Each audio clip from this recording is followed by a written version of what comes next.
ನಮಸ್ಕಾರ ಸ್ನೇಹಿತರೆ, ನಾಳೆ ಅಪರೂಪವಾದ ಹುಣ್ಣಿಮೆ ಬರುತ್ತಿದೆ. ಇದನ್ನೇ ಪುಷ್ಯ ಹುಣ್ಣಿಮೆ ಅಂತ ಕರೀತಾರೆ. ಈ ಹುಣ್ಣಿಮೆ ತುಂಬಾನೇ ಪ್ರತ್ಯೇಕವಾದುದು. ಏಕೆಂದರೆ ಈ ಹುಣ್ಣಿಮೆಯಂದು ಕೆಲವು ಅಪರೂಪವಾದ ಘಟನೆಗಳು ನಡೆಯಲಿವೆ. ನಾಳೆ ಬರುತ್ತಿರುವಂತ ಪುಷ್ಯ ಹುಣ್ಣಿಮೆ ಸುಮಾರು 144 ವರ್ಷಗಳ ನಂತರ ಬರುತ್ತಿರುವಂತ ಅಪರೂಪವಾದ ಹುಣ್ಣಿಮೆ ಎಂದು ಪಂಡಿತರು ಹೇಳುತ್ತಿದ್ದಾರೆ. ಇದೇ ಹುಣ್ಣಿಮೆಯಂದೇ ಭೋಗಿ ಹಬ್ಬ ಕೂಡ ಬಂದಿದೆ. ಈ ಪುಷ್ಯ ಹುಣ್ಣಿಮೆಯಂದು ಕೆಲವು ಅದ್ಭುತವಾದ ಅಮೃತಗಳಿಗೆ ಏರ್ಪಡುತ್ತಿದೆ. ನಾಳೆ ಬರುತ್ತಿರುವಂತ ಅಮೃತಗಳಿಗೆ ಸುಮಾರು 144 ವರ್ಷಗಳ ನಂತರ ಬರುತ್ತಿರುವುದು. ಹಾಗೆ ಇದು ತುಂಬಾ ಅದೃಷ್ಟ ತಂದುಕೊಡುತ್ತದೆ. ಹಾಗಾಗಿ ಈ ಪುಷ್ಯ ಹುಣ್ಣಿಮೆಯಂದು ಕೆಲವು ಮುಖ್ಯವಾದ ಕೆಲಸಗಳನ್ನು ನೀವು ನಿಮ್ಮ ಮನೆಯಲ್ಲಿ ಮಾಡಿದರೆ ಲಕ್ಷ್ಮೀ ದೇವಿ ನಿಮ್ಮ ಮನೆಯೊಳಗೆ ಖಂಡಿತ ಕಾಲಿಡುತ್ತಾಳೆ. ನೀವು ಕನಸಿನಲ್ಲೂ ಊಹಿಸಿರದಷ್ಟು ಐಶ್ವರ್ಯವನ್ನು ಲಕ್ಷ್ಮೀ ದೇವಿ ನಿಮಗೆ ತಂದುಕೊಡುತ್ತಾಳೆ. ಹಾಗಾಗಿ ನಾಳೆ ಪುಷ್ಯ ಹುಣ್ಣಿಮೆಯಂದು ನೀವು ಯಾವ ಪರಿಹಾರಗಳನ್ನು ಮಾಡಿಕೊಳ್ಳಬೇಕು ಎಂಬುದನ್ನು ಈ ವಿಡಿಯೋದಲ್ಲಿ ತಿಳಿಸಿಕೊಡ್ತೀನಿ. ಆದ್ರೆ ಅದಕ್ಕೂ ಮುಂಚೆ ನೀವಿನ್ನೂ ನಮ್ಮ ಚಾನೆಲ್ ಅನ್ನು ಸಬ್ಸ್ಕ್ರೈಬ್ ಮಾಡ್ಕೊಂಡಿಲ್ಲ ಅಂದ್ರೆ ಖಂಡಿತ ಈಗಲೇ ಸಬ್ಸ್ಕ್ರೈಬ್ ಮಾಡ್ಕೊಡಿ. ಹಾಗೆ ಈ ವಿಡಿಯೋ ಇಷ್ಟ ಆದ್ರೆ ಮರೀದೇ ಒಂದು ಲೈಕ್ ಕೊಡಿ. ಸ್ನೇಹಿತರೆ, ಅರಳಿ ಮರದ ಎಲೆಗಳಲ್ಲಿ ಮಹಾವಿಷ್ಣು ವಾಸವಿರುತ್ತಾರೆ.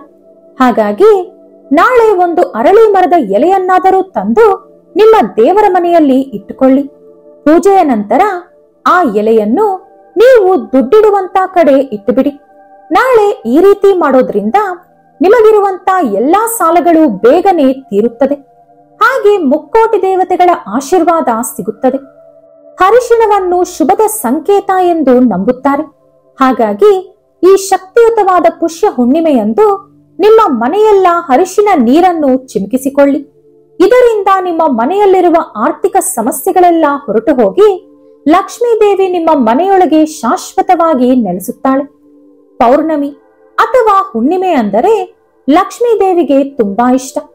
ಹಾಗಾಗಿ ಲಕ್ಷ್ಮೀ ದೇವಿಯನ್ನು ಪ್ರಸನ್ನಗೊಳಿಸಿಕೊಳ್ಳಲು ಹುಣ್ಣಿಮೆ ಉತ್ತಮ ಅವಕಾಶ.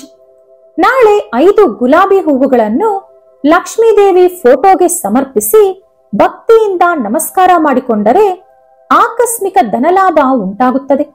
ನೀವು ಬೇಡಿದ ಎಲ್ಲಾ ಕೋರಿಕೆಗಳು ಈಡೇರುತ್ತದೆ. ಲಕ್ಷ್ಮೀ ದೇವಿಗೆ ಇಷ್ಟವಾದ ಹುಣ್ಣಿಮೆಯಂದು ಕಲ್ಲುಪ್ಪನ್ನು ಕೊಂಡುಕೊಂಡು ನಿಮ್ಮ ಮನೆಗೆ ತಂದುಕೊಳ್ಳಿ. ಆ ಉಪ್ಪಿನ ಜೊತೆ ಲಕ್ಷ್ಮೀ ದೇವಿಯೂ ಸಹ ನಿಮ್ಮ ಮನೆಯೊಳಗೆ ಕಾಲಿಡುತ್ತಾಳೆ. ಹಾಗೆ ನಾಳೆ ಸಂಜೆ ಒಂದು ಕೆಂಪು ಬಟ್ಟೆಯಲ್ಲಿ ಸ್ವಲ್ಪ ಕಲ್ಲುಪ್ಪನ್ನು ಹಾಕಿ ಗಂಟು ಕಟ್ಟಿ ಅದನ್ನು ನಿಮ್ಮ ಮನೆಯೆಲ್ಲ ತೋರಿಸಿಕೊಂಡು ಬಂದು ಬಾಗಿಲ ಮುಂದೆ ನಿಂತುಕೊಂಡು ನಿಮ್ಮ ಮನೆಗೆ ಅದರಿಂದ ದೃಷ್ಟಿ ತೆಗೆದು ಬಳಿಕ ಆ ಗಂಟನ್ನು ನಿಮ್ಮ ಮನೆ ಬಾಗಿಲಿಗೆ ಕಟ್ಟಿಬಿಡಿ. ನಾಳೆ ಈ ರೀತಿ ಮಾಡೋದ್ರಿಂದ ನಿಮ್ಮ ಮನೆಗಿರುವಂತ ನರದೃಷ್ಟಿಯೆಲ್ಲ ಹೋಗಿ ನೀವು ಹಾಗೂ ನಿಮ್ಮ ಕುಟುಂಬಸ್ಥರು ಯಾವ ಸಮಸ್ಯೆಯೂ ಇಲ್ಲದೆ ಹಾಯಾಗಿರುತ್ತೀರಿ. ಸ್ನೇಹಿತರೆ, ಪುಷ್ಯ ಹುಣ್ಣಿಮೆಯಂದೇ ಭೋಗಿ ಹಬ್ಬ ಕೂಡ ಬಂದಿದೆ. ಭೋಗಿ ಹಬ್ಬದ ದಿನದಂದು ಎಲ್ಲರೂ ಕೂಡ ಮೈಗೆ ಎಳ್ಳೆಣ್ಣೆ ಹಚ್ಚಿಕೊಂಡು ಸ್ನಾನ ಮಾಡಬೇಕು.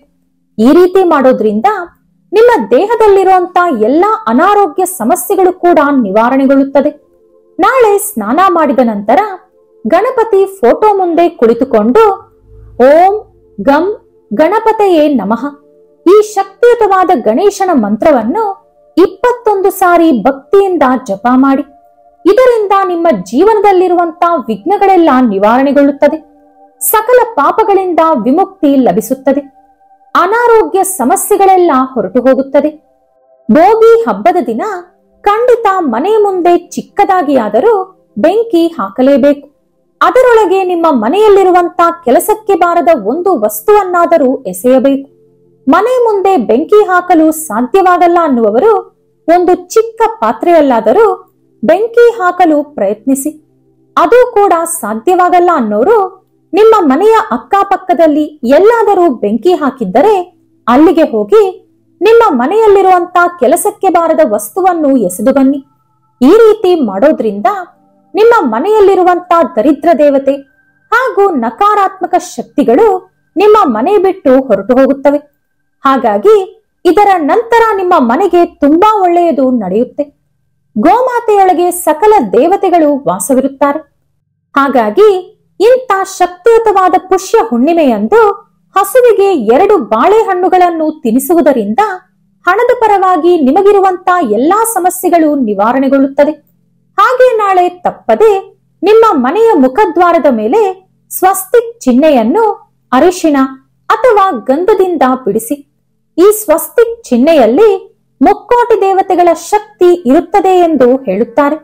ಹಾಗಾಗಿ ಈ ಶಕ್ತಿಯುತವಾದ ಪುಷ್ಯ ಹುಣ್ಣಿಮೆಯಂದು ನಿಮ್ಮ ಮನೆ ಬಾಗಿಲಿನ ಮೇಲೆ ಸ್ವಸ್ತಿಕ್ ಚಿಹ್ನೆ ಬಿಡಿಸುವುದರಿಂದ ನಿಮಗಿರುವಂತ ಎಲ್ಲಾ ಸಮಸ್ಯೆಗಳು ಹೋಗಿ ಅದೃಷ್ಟ ನಿಮ್ಮನ್ನು ವರಿಸುತ್ತದೆ.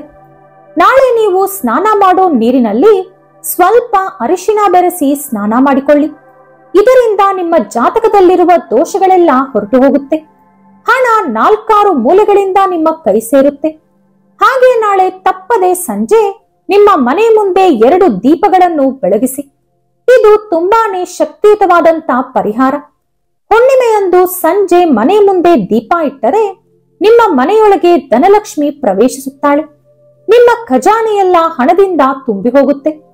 ಹಾಗೆ ನಾಳೆ ನೀವು ಹಾಗೂ ನಿಮ್ಮ ಮನೆಯಲ್ಲಿರುವ ಎಲ್ಲರೂ ಕೂಡ ತಪ್ಪದೆ ಕಾಲಿಗೆ ಕಪ್ಪು ದಾರ ಕಟ್ಟಿಕೊಳ್ಳಿ. ಇದರಿಂದ ನಿಮಗೆ ತುಂಬಾ ಲಾಭ ಬರುತ್ತೆ. ನಿಮ್ಮ ಜಾತಕದಲ್ಲಿರುವ ದುರದೃಷ್ಟ ಹೊರಟು ಹೋಗುತ್ತೆ. ಅದೃಷ್ಟ ನಿಮ್ಮ ಬೆನ್ನ ಹಿಂದೆಯೇ ಇರುತ್ತೆ. ಹುಣ್ಣಿಮೆಯಂದು ನಮ್ಮ ದೇಹದ ಮೇಲೆ ಚಂದ್ರ ಕಿರಣಗಳು ಬಿದ್ದರೆ ನಮ್ಮ ಮೈ ಮೇಲಿರುವ ದೋಷಗಳೆಲ್ಲ ನಿವಾರಣೆಗೊಳ್ಳುತ್ತೆ. ಜೀವನದಲ್ಲಿ ಯಾವ ರೀತಿಯಾದ ಕಷ್ಟಗಳು ಇಲ್ಲದೆ ಜೀವನ ಪರ್ಯಂತ ಸುಖ ಶಾಂತಿಯಿಂದ ಬದುಕಬಹುದು. ಹಾಗಾಗಿ ನಾಳೆ ಮರೆಯದೆ ಎಲ್ಲರೂ ಕೂಡ ಚಂದ್ರನ ದರ್ಶನ ಮಾಡಿಕೊಳ್ಳಿ. ಹಾಗೆ ನಿಮ್ಮ ಮನಸ್ಸಿನಲ್ಲಿ ಯಾವುದಾದರೂ ಕೋರಿಕೆ ಇದ್ದರೆ ಚಂದ್ರನಿಗೆ ತಿಳಿಸಿ. ನಿಮ್ಮ ಮನಸ್ಸಿನಲ್ಲಿರುವ ಕೋರಿಕೆಗಳು ಖಂಡಿತ ಈಡೇರುತ್ತೆ. ಹುಣ್ಣಿಮೆ ತಿಥಿ ಅಂದರೆ ಲಕ್ಷ್ಮೀ ದೇವಿಗೆ ಎಷ್ಟೋ ಪ್ರೀತಿ. ನಾವು ಮನೆ ಹೊಸ್ತಿಲನ್ನು ಲಕ್ಷ್ಮೀ ದೇವಿ ಸ್ವರೂಪ ಎಂದು ಭಾವಿಸುತ್ತೇವೆ. ಹಾಗಾಗಿ ಪ್ರತಿಯೊಬ್ಬರು ತಪ್ಪದೆ ನಿಮ್ಮ ಮನೆ ಹೊಸ್ತಿಲಿಗೆ ಅರಿಶಿಣ ಹಚ್ಚಿ ಕುಂಕುಮದ ಬೊಟ್ಟುಗಳನ್ನಿಟ್ಟು ಅಲಂಕರಿಸುವುದು ಮರೆಯಬೇಡಿ. ಈ ದಿನದಂದು ಯಾವುದೇ ಪರಿಸ್ಥಿತಿಯಲ್ಲೂ ಹಿಂದಿನ ದಿನದ ಊಟವನ್ನಾಗಲಿ ತಣ್ಣಗಿರುವಂತ ಪದಾರ್ಥಗಳನ್ನಾಗಲಿ ತಿನ್ನಬಾರದು. ಅದರ ಜೊತೆ ಸೊಪ್ಪು, ಈರುಳ್ಳಿ, ಬೆಳ್ಳುಳ್ಳಿ, ಮೊಟ್ಟೆ ಹಾಗೂ ಮಾಂಸಾಹಾರ ಮುಟ್ಟಬಾರದು. ಸಾಧ್ಯವಾದರೆ ನಾಳೆ ಯಾರಿಗಾದರೂ ನಿಮ್ಮ ಕೈಲಾದಷ್ಟು ಸಹಾಯ ಮಾಡಿ. ನೀವು ನಾಳೆ ಮಾಡುವಂತ ಯಾವುದೇ ದಾನ ಧರ್ಮವಾದರೂ ನಿಮಗೆ ಕೋಟಿ ಪಟ್ಟು ಪುಣ್ಯವನ್ನು ತಂದುಕೊಡುತ್ತೆ. ಈ ವಿಡಿಯೋ ನಿಮಗೆ ಇಷ್ಟ ಆದ್ರೆ ಲೈಕ್ ಮಾಡಿ, ಶೇರ್ ಮಾಡಿ. ಇಂಥ ಹೆಚ್ಚಿನ ಉತ್ತಮ ಮಾಹಿತಿಗಳಿಗಾಗಿ ತಪ್ಪದೇ ನಮ್ಮ ಚಾನೆಲ್ ಅನ್ನು ಸಬ್ಸ್ಕ್ರೈಬ್ ಮಾಡ್ಕೊಳ್ಳಿ. ನಾಳೆ ಮತ್ತೊಂದು ವಿಡಿಯೋದೊಂದಿಗೆ ಪುನಃ ಭೇಟಿಯಾಗೋಣ. ಧನ್ಯವಾದಗಳು.